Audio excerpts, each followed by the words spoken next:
And I can't believe that social media becomes the judge and the jury.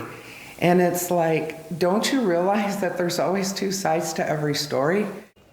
A West Michigan animal shelter is facing backlash after a pricey adoption leading to scam allegations. Yeah, and Fox 17 sat down with both sides to hear where things stand.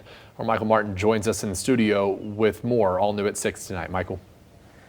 Josh, Janice, this story here, it's gone viral on TikTok and other social media platforms. Chloe Mitchell, who already had millions of internet followers before this whole thing, found the cat at the Noah Project in Muskegon, and it was a uniquely expensive adoption fee, a whole $900. But staff at the shelter tell me Chloe appeared completely fine with the higher price tag as she left with the cat, but shortly after, she began making videos calling the shelter a scam, claiming they were dishonest about the cat's breed. The shelter, on the other hand, disagrees, saying that is simply not the case. I am going to a no-kill shelter and a humane society. This tale starts on TikTok, the first week of March, as Michigan-based social media influencer Chloe Mitchell begins documenting her search for a cat. Hoping that the cat is only going to be around like $25 or something. With several million followers, I'm at an animal shelter and this cage is open. And this little girl is out and about. People were watching as she found her perfect baby at the Noah Project in Muskegon. The sweetest little bunyan. She is so talkative. Look at her. She's so chill. I fell in love with her prior to knowing her price. Here is where the conflict comes in. Filled out the adoption papers, and upon filling them out with her name on it, they were like, "Oh, have we told you about her?" And I was like, "No, no one has said anything about her."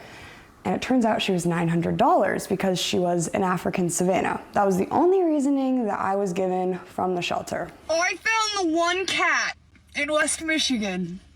That is $900. Noah Project Director Michelle Garrett-Arndt says that is not their typical cat adoption fee, but there was a good reason why. She was surrendered as part of 2 litters from an older woman who was trying to breed cats as retirement income. Half of them were sick. We lost a few of them. One had a leg amputated. A couple of them had anemia. So the medical costs were very high. Michelle says the cats also had to be weaned off an all-meat diet.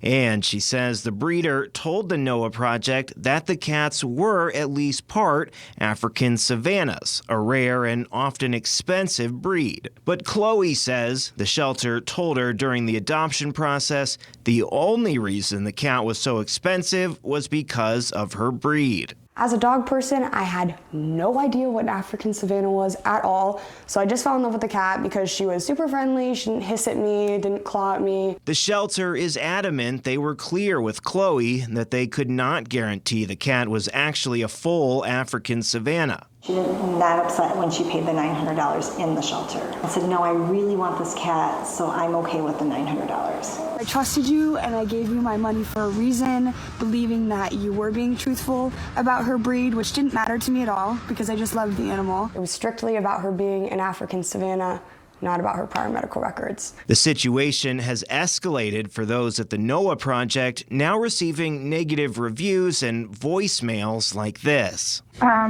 Yeah, anyways, I'll blow this number up and I'll blow your location out as well. Hope you have a wonderful day. It has just been consuming our lives for the past 4 weeks. Chloe tells Fox 17 that this was not her intent making the videos. I never asked for the internet to go call them or leave Google reviews in my defense whatsoever. I'm not asking to be defended, I'm just asking to be heard. The Noah Project says they have called Chloe to talk the situation out.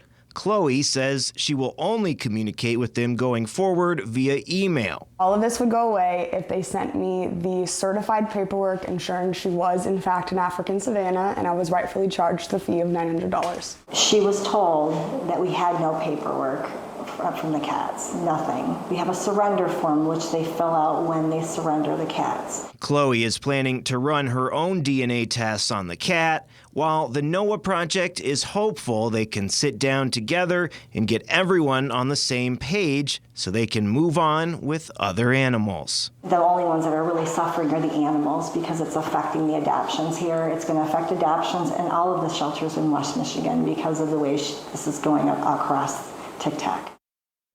Now, the Noah Project has offered to refund the $900 if Chloe wants to return the cat. Chloe says she has no interest in giving her up now at this point. We'll bring you updates when we can. For now, though, live in the studio, Michael Martin, Fox 17 News.